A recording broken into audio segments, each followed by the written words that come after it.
空鳥已飛向北方，經過石板路旁，點點星光帶來無限遐想，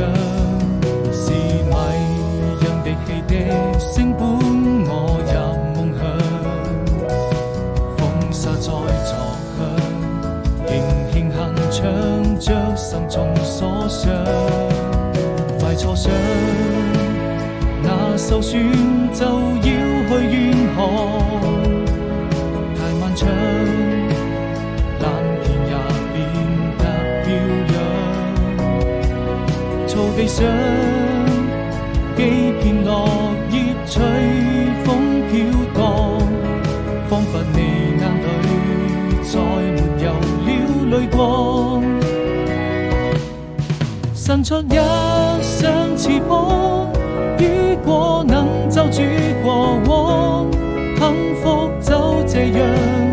幻想它終究會到達遠方，情忘掉憂傷，你可以在聖潔白雲中翱翔，因感情在迷茫，